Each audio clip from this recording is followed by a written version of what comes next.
Welcome to new TV Telugu. Pan India star Prabhas నటిస్తున్న ప్రతిష్టాత్మక period action drama ఫౌజీపై అభిమానుల రోజు రోజుకు అంచనాలు పెరుగుతున్నాయి. దర్శకుడు హను రాఘవపూడి తెరకెక్కిస్తున్న ఈ భారీ చిత్రానికి సంబంధించిన తాజా అప్డేట్ ఇప్పుడు సోషల్ మీడియాలో వైరల్ అవుతోంది. సినిమా చిత్రీకరణ కోసం హైదరాబాద్ లో భారీ స్థాయిలో చార్మినార్ సెట్ నిర్మిస్తుండటం ఇండస్ట్రీలో హాట్ టాపిక్ గా మారింది.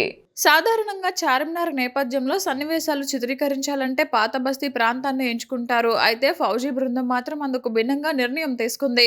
గచ్చిబౌలి లింగంపల్లి ప్రధాన రహదారిలోని పాత అల్యూమినియం ఫ్యాక్టరీ ప్రాంగణంలో అసలు చార్మినార్ను తలపించేలా భారీ సెట్ను ప్రత్యేకంగా నిర్మిస్తోంది.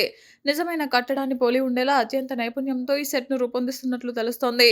ప్రభాస్కు ఉన్న అపారమైన అభిమానుల ఆదరణను దృష్టిలో పెట్టుకుని ఈ నిర్ణయం తీసుకున్నట్లు సమాచారం.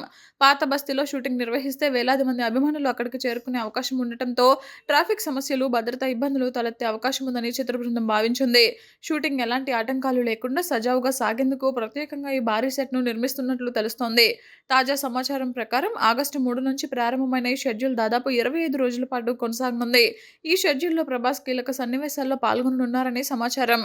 ఈ దశ పూర్తయిన తర్వాత సినిమా చిత్రీకరణ దాదాపు 90% పూర్తవుతుందని సినీ వర్గాలు చెబుతున్నాయి. అనంతరం పోస్ట్ ప్రొడక్షన్ పనులను వేగంగా పూర్తి చేసి విడుదలకు సిద్ధం చేయాలని మేకర్స్ ప్రణాళికలు సిద్ధం చేశారు.